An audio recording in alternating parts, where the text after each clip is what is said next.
Baru-baru ini PSSI memang telah mengumumkan soal rencana jangka panjang bagi timnas Indonesia dan salah satunya adalah agar bisa ikut dalam turnamen Piala Dunia di masa depan.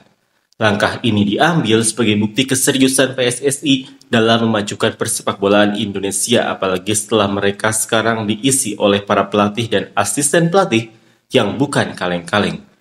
Rupanya hal tersebut pun menjadi sorotan dari media Vietnam dan fans Vietnam juga. Seperti inilah komentar fans Vietnam. Duduklah dengan tegak, teman Indonesia. Ketan ayam sedang datang. Sayang sekali pada 20 Maret Indonesia kalah dari Australia, 25 Maret Indonesia kalah dari Bahrain, 5 Juni Indonesia kalah dari Cina, 10 Juni Indonesia kalah dari Jepang. Pada akhirnya Indonesia berada di posisi terakhir di babak ketiga kualifikasi.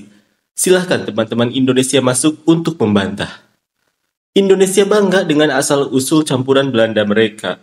Negara yang pernah menjajah dan mencaplok mereka, apakah Indonesia berani meninggalkan pemain keturunan Belanda dan hanya menggunakan pemain lokal? Itu hanya karena mereka takut kalah dari Vietnam. Makanya mereka memakai anak-anak naturalisasi dari negara induk mereka, Belanda. Kalau ada uang dari Finvas untuk mendukung pembelian pemain Belanda, ya pasti sukses. Indonesia akan tersingkir.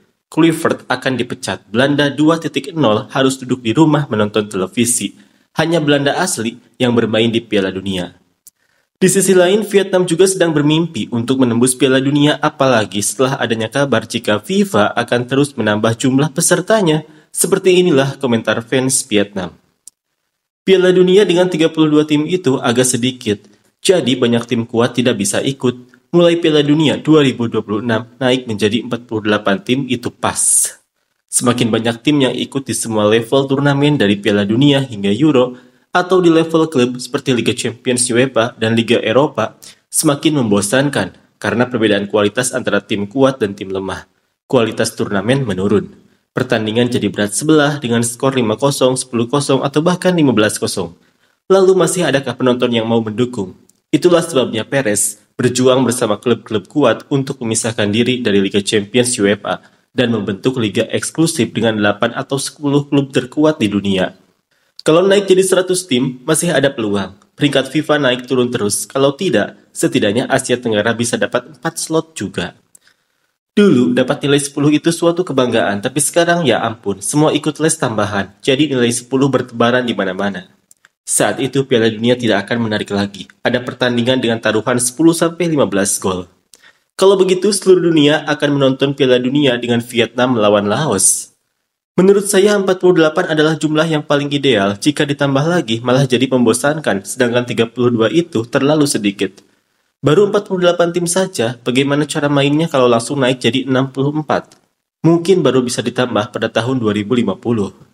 Nanti bakal naik jadi 128 tim, lalu beberapa tahun lagi naik ke 256 tim. Jadi semua negara bisa main di Piala Dunia, seru banget ya. Kalau naik jadi 200 tim, sudah pasti lolos 100% deh. Naikkan langsung jadi 200 tim, biar nggak perlu repot main kualifikasi lagi. Ya, jadinya malah nonton pertandingan membosankan seperti Prancis melawan Oman, Brazil melawan Kuba. Piala Dunia semakin lama semakin hambar. Naikkan jumlah tim supaya Asia Tenggara dapat 4 slot, baru saat itu Vietnam pasti bisa ikut. Lama-lama mereka bakal menghapus kualifikasi, setiap edisi langsung seluruh dunia ikut main. Format 32 tim tetap yang terbaik, meskipun peluang Vietnam untuk ikut lebih kecil. Intinya cuma soal uang, soalnya kalau tim lemah lolos, pertandingannya bakal kayak bapak lawan anak. Sebentar lagi kualifikasi bakal dihapus, semua tim bisa main di Piala Dunia. Bedanya apa coba? Cuma kayak mindahin sebagian kualifikasi ke putaran final. Turnamennya jadi membosankan. Tim-tim main tanpa semangat dan lebih fokus jaga stamina.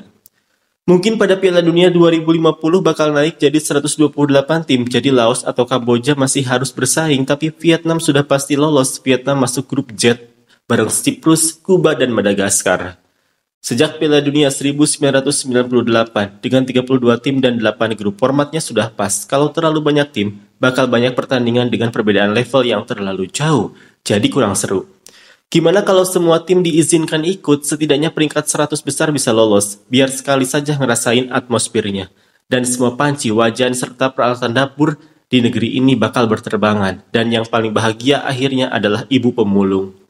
Itu malah bikin kualitas turnamen menurun. Kenapa nggak buat Piala Dunia kasta kedua saja untuk tim yang levelnya sedikit di bawah? Pasti lebih seru.